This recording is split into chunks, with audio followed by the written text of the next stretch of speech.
আশা কৰোঁ তোমালোক ভালে আছা। আজি মই তোমালোকক এই ভিডিঅ'টি তোমালোকৰ জৱাহৰ নৱোদয় বিদ্যালয়ৰ বাছনি পৰীক্ষাত আহি যোৱা কিছুমান প্ৰশ্নৰ সমাধান কৰিম। আগৰ ভিডিঅ'ত মই দুটামান সমাধান কৰি দিছিলোঁ, আজিৰ ভিডিঅ'টো মই দুটামান সমাধান কৰি দিম। গতিকে মই 2019ত অহা প্ৰশ্ন এটা মই লিখি আছোঁ, তোমালোকে ভালদৰে চাই লোৱা।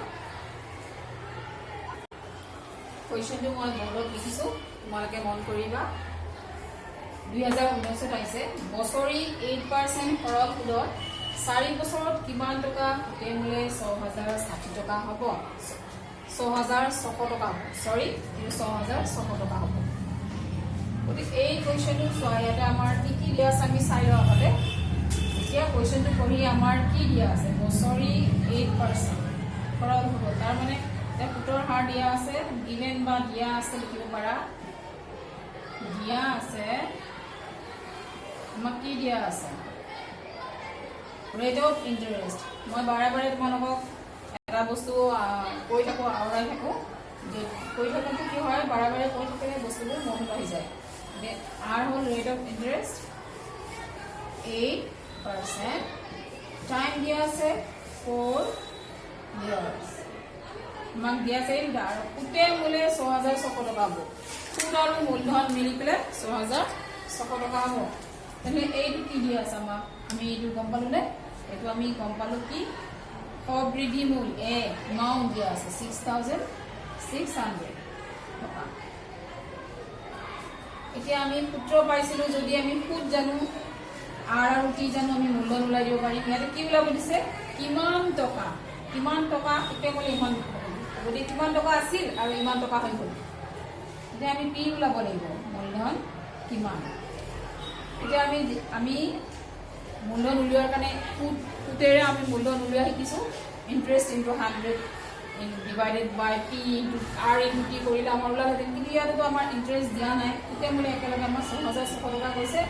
গতিকে এনেকুৱা এটা সূত্ৰ পাইছিলোঁ, যেতিয়া মূলধন ওলাব লাগে, এমাউণ্ট দিয়া থাকে, তেতিয়া আমাৰ সূত্ৰটো আছিল P is equal to A into amount into 100 divided by কি আছিলে 100 plus T R into T, T into R একে কথা, R into T, R T বুলি লিখিলে হ'ল। এতিয়া আমি মানবোৰ বহুৱাই দিওঁ, এৰ মান বহুৱাই দিওঁ, টিৰ মান বহুৱাই দিওঁ, আৰৰ মান বহুৱাই দিওঁ, আমি কেলকুলেশ্যন কৰিলে আমাৰ আগতো সমাধান হৈ যাব। এতিয়া এই মানকেইটা বহুৱাই দিওঁ, P is equal to A আছিল 6,600 into 100 plus R T, R আছিল আমাৰ 8, T আছিল 4। এতিয়া 6,600 এশ দি পূৰণ কৰিলে কি হ'ব, আৰু দুটা শূন্য আহি যাবনে নাই? 100 প্লাছ 8 4 গুণে 32, তলত এইখিনি আমি যোগ কৰিলোঁ 132 আৰু 6,600,000। আমি এইখিনি এতিয়া কাটাকাটি কৰি দিওঁ। কাটাকাটিখিনি আমি নিজৰ ইচ্ছাটো কৰিব পাৰোঁ, তোমালোকে তোমালোকৰ ইচ্ছাটো কৰিব পাৰা, যেনেকৈ পাৰা, তোমাৰ সুবিধাজনকভাৱে তুমি কাটাকাটি কৰি ল'ব পাৰা। এতিয়া মই জানো 132 660 কেইবাৰ যায়, 5 বাৰ যায়, 132 আৰু 5 গুণে 10 শূন্য 7 1 5 3 15 16 6 7 6। গতিকে আমাৰ এইখিনি কাটি দিওঁ, ইয়াৰ লগত কাটি দিওঁ 5 বাৰ, এইটো কাটি ইয়াতে দি দিওঁ, এই শূন্য কাটি ইয়াত দিওঁ, এই শূন্য কাটি ইয়াত দি দিওঁ। গতিকে আমাৰ কিমান ওলাল, 5,000 ইমান টকা আমাৰ কি ওলাল, মূলধন ওলাল। কি ওলাব লগা আছিল, আমাৰ ইমান টকা মূলধন ওলাই পৰিল। গতিকে আমাৰ অংকটো হৈ গ'লনে নাই, এইখিনিতে অংকটো হৈ গ'ল। গতিকে মূলধন কি মানে কি, মূলধন আমাৰ কিমান, মূলধন কি হ'ল 5,000 টকা। এই 5,000 টকাটো গৈ আমাৰ কি হৈছে, সুতে মূলে 6,600 টকা হৈছে। গতিকে চাই লোৱা তোমালোকে অংকটো, অতি সহজ অংক।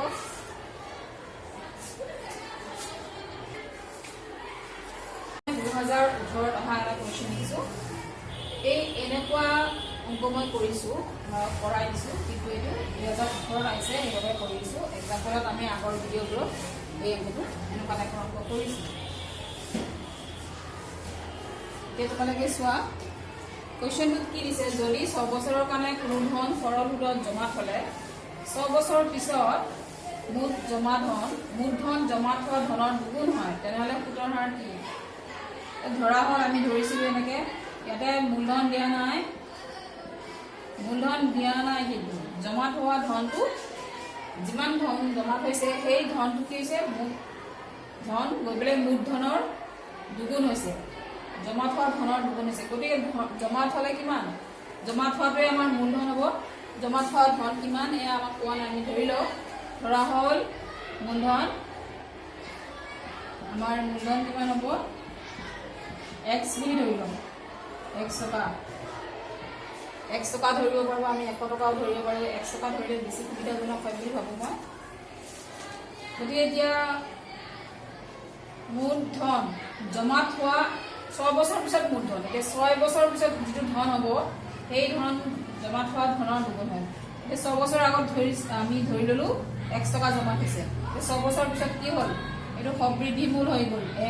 এটা মূলধনটো কি আছিলে, এমাউণ্টটো কিমান হৈ গ'ল? দুগুণ হ'ল বুলি কৈছে, জমা থোৱা দুগুণৰ। যিমান টকা জমা থৈছিল তাৰ দুগুণ হ'ল। গতিকে 1 টকা জমা থৈছিল, xৰ দুগুণ 2x, xৰ দুগুণ 2x টকা। গতিকে সবৃদ্ধি মূল কিমান ওলাল? 2x। আগতে কৰিছিলোঁ ইয়াতে ইণ্টাৰেষ্ট ওলাই দিব পাৰিম নে নাই? a মাইনাছ কি কৰি দিলে আমাৰ কি ওলাই পৰিব? ইণ্টাৰেষ্ট x টকা। দুটা xৰ পৰা এটা x দিয়ে কৰিলে x টকা। কেতিয়াবা এইটো দুগুণ হয় 3 গুণো দিব পাৰে, তেতিয়া আমাৰ 3x হ'লেহেঁতেন, 4 গুণ দিলে আমাৰ কি হ'লেহেঁতেন? 4x, 5 গুণ দিলে 5x হ'ব। এই অংকটোকে আমাৰ কি কৰিব পাৰে, কেতিয়াবা এই দুগুণৰ ঠাইত দুগুণটো 3 গুণ, 4 গুণ, 5 গুণ এনেকৈ দি দিব পাৰে। যদি মূলধন নিদি কিন্তু এনেকুৱা দি দিব পাৰে, মূলধনো দিয়া নাই আৰু ইয়াতে দুগুণ দিয়া নাই। আমি কৰিছোঁ দুগুণ, কিন্তু পৰীক্ষাত আহিছে 3 গুণ।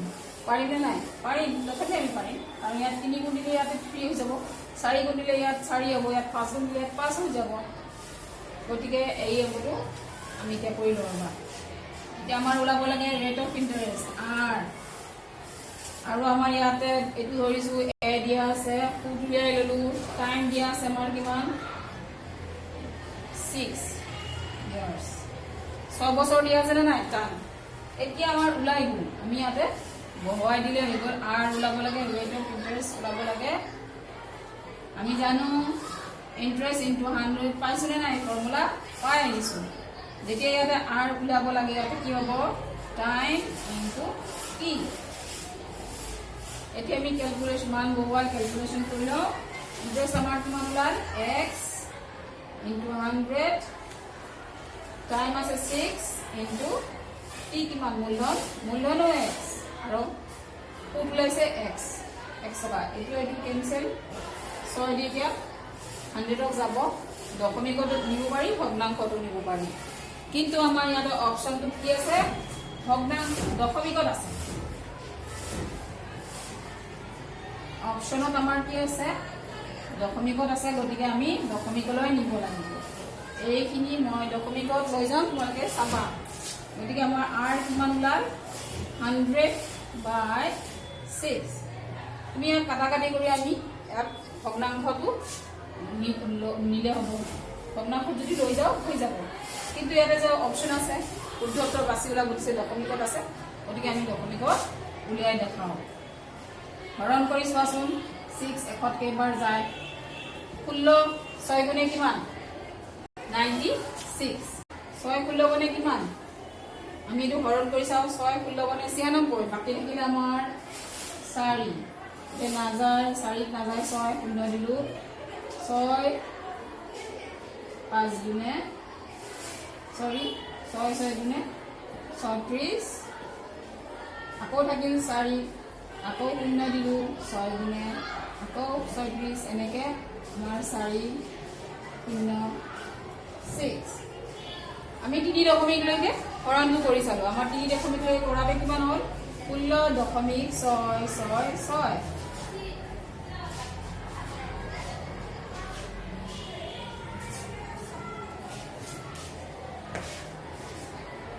কিন্তু আমাৰ উত্তৰত আছে, এইখিনি মই যেতিয়া হৰণ কৰি 3 হৰণ কৰিলোঁ, কৰাৰ পিছত পালোঁ ইমানখিনি। অপশ্যনত আমাৰ আছে 2 আকৌ 2 অপশ্যনৰ উত্তৰত কিন্তু আমাৰ 16.669 16.67 আছে। গতিকে আমি 3 কৰিলোঁ, কৰি পেলাই এতিয়া আসন্ন মান ল'ম। শুদ্ধত এই 3 লৈ আমি কৰি এইটো আমি 2 লৈকে আছে, কিন্তু 2 আমাৰ 16.67 আছে। আনসাৰ আমাৰ শুদ্ধ উত্তৰ বাছি উলিয়াব দিছে, তাতে 2 লৈ আছে। এই 3 যদি আমি 2 আসন্ন মান ল'লে 3 কি আছে আমাৰ চাব লাগিব। 3 আমাৰ 6 আছে, তাৰ মানে এতিয়া 3 5 বা 5ৰ ওপৰত থাকিলে ইয়াক আমি 1 বঢ়াই দিব পাৰোঁ। 16.6 ইয়াত 6 আছে, গতিকে এইটো কি হ'ব 5 বা 5ৰ ওপৰত থাকিলে ইয়াতে 7 লিখিব পাৰিম। এইটো আসন্ন মান লোৱা বুলি কয়, তোমালোকে পাইছা। গতিকে ৰেট অফ ইণ্টাৰেষ্ট কিমান ওলায় 16.67। গতিকে তোমালোকৰ সেইটো সমাধান হ'ল।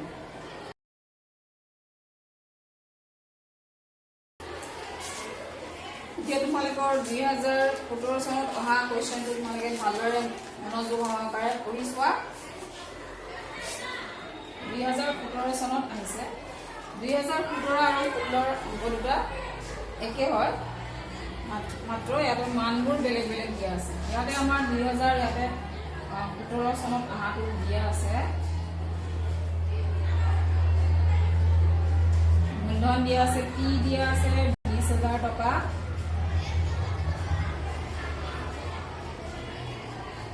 আৰু সুতে মূলে কিমান হৈ গ'ল 24,800 টকা। টাইম দিয়া আছে আমাৰ 2 বছৰ। 2 বছৰৰ বাবে 20,000 টকাটো বেংকত থৈ দিলে, থোৱাৰ পিছত কিমান হৈ গ'ল তাৰ সুতে মূলে 24,800 টকা হৈ গ'ল। গতিকে তেনেহ'লে সুতৰ হাৰ কিমান আছে বুলি সুধিছে। গতিকে সুতৰ হাৰ আমি যদি জানিব হয় সুত জানিব লাগিব। মূলধন আৰু সবৃদ্ধি মূল যদি আমি জানো তেতিয়াহ'লে আমি সুত জানিব পাৰিম। সবৃদ্ধি মূলৰ পৰা মূলধন যোগ কৰি দিওঁ, 24,800ৰ পৰা আমি 20,000 মাইনাছ কৰি দিওঁ। 20,000 মাইনাছ কৰিলে আমাৰ কিমান হ'ব 4,800 টকা। হয় নে নাই? সুত আমি কেনেকৈ উলিয়াম? সবৃদ্ধি মূল আৰু মূলধন দিয়া থাকিলে আমি সুত আৰামছে উলিয়াই ল'ব পাৰিম। এনেকৈ উলিয়াই লোৱা। এতিয়া আমাৰ ফৰ্মুলাত বহুৱাই দিলে আমাৰ অংকটো সমাধান হৈ যাব। আৰু এনেকুৱা 2016 চনতো একে আহিছে, মাত্ৰ এই মানকেইটা অলপমান বেলেগ বেলেগ আছে। এতিয়া মই এইটো লিখি ল'লোঁ R = I × 100 T × P। Interest কিমান আছে 4800 × 100। T কিমান আছে টাইম টু P কিমান আছিল আমাৰ 20,000। গতিকে আমি এতিয়া কাটাকাটি কৰোঁ। এই শূন্য কাটি দিওঁ, এই শূন্য কাটি দিওঁ, এই শূন্য কাটি দিওঁ। এতিয়া আমাৰ আছে তলত 2 দুগুণে 4 আছে।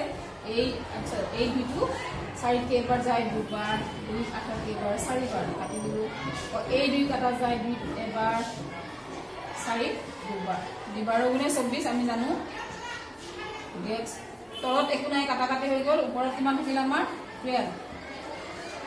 গতিকে আমাৰ R কিমান ওলাল 12%। ৰেট অফ ইণ্টাৰেষ্ট কিমান ওলাল সুতৰ হাৰ 12%। তেনেদৰে আমাৰ 2016 অহা অংকটো একে।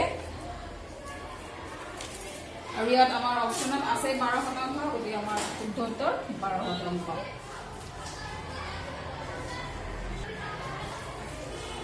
এতিয়া এই অংকটো আমাৰ 2011 চনত আহিছে। তোমালোকে চাই ল'বা কুৱেশ্যনটো ভালদৰে পঢ়ি। 2011 চনত আহিছে কুৱেশ্যনটো। ইয়াতে আমাৰ ৰেট অফ ইণ্টাৰেষ্ট দিয়া আছে, চাই লোৱা কি দিয়া আছে। ৰেট অফ ইণ্টাৰেষ্ট 8% দিয়া আছে। সৰল সুদত 1200 টকা 8 মাহৰ বাবে ধাৰ ল'লে, এইটো ধাৰ লৈছে 1200 টকাটো প্ৰতি বছৰে, কিন্তু ইয়াত প্ৰতি বছৰে 8% খৰচ হ'ব। ইয়াতে মূলধন দিয়া আছে আমাৰ 1200 টকা আৰু ৰেট অফ ইণ্টাৰেষ্ট দিয়া আছে 8%। মূলধন দিয়া আছে, এই অংকটোত আমাৰ মূলধন দিয়া আছে 1200 টকা। 1200 টকাটো কি কৰিছে? ধাৰ লৈছে। প্ৰতি বছৰে তাৰ 8% সুতৰ হাৰ দিব লাগে। সুতৰ হাৰ 8 মাহৰ বাবে লৈছে। টাইমটো কিমান?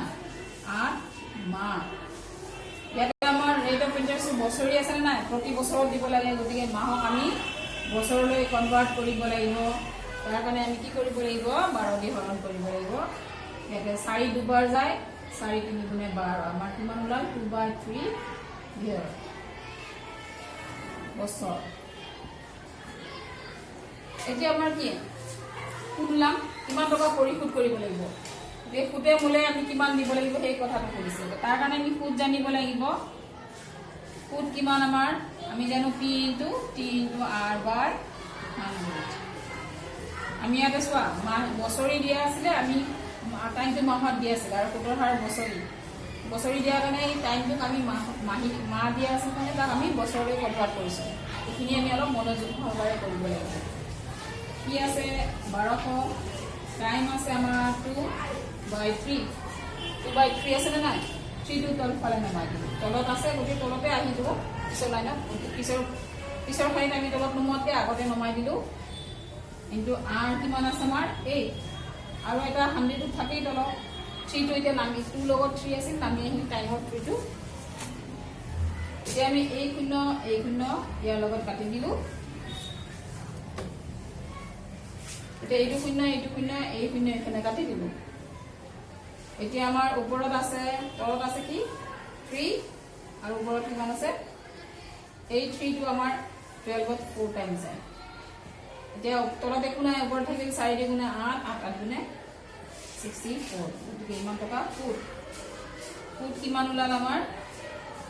64 টকা। এতিয়া আমাক সুদ আমি পাই গ'লো। আমাৰ তাক কিমান টকা ঘূৰাই দিব লাগিব? পৰিশোধ কৰিব লাগিব। সুতে মূলে কৰিব লাগিব নাই? পৰিশোধটো আমি সুতে আৰু মূলে কৰিব লাগিব। এতেকে সবৃদ্ধি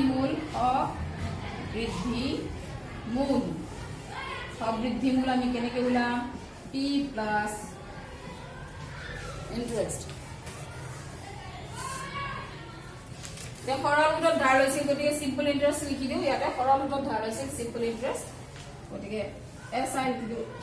একো নহয়, মই ইণ্টাৰেষ্ট বুলি লিখিলেও একে কথা। মই যিহেতু ইয়াতে মেইন কুৱেশ্যনো কৈছে সৰল সুদ, গতিকে SI বুলি লিখি দিলোঁ। P আমাৰ আছিল 1200 আৰু আমাৰ চিম্পল ইণ্টাৰেষ্ট কিমান? সৰল সুদ কিমান ওলাইছে? 64। সুদ সৰল সুদ একে কথা। আমি এই সুদ আৰু সৰল সুদৰ কনফিউজনত যাতে নাযাওঁ, গতিকে সুদ 64 আৰু 1200 টকা মূলধন যোগ কৰি দিয়া 1264 টকা। ইমান টকা আমাৰ সবৃদ্ধি মূল অৰ্থাৎ 1। তেতিয়াহ'লে আমি কি কৰিব লাগিব? 1264 টকা ঘূৰাই দিব লাগিব। গতিকে আজিলৈ ইমানখিনি। আজি মই এইখিনিতে এই ভিডিঅ'টো সমাপ্ত কৰিছোঁ। ধন্যবাদ।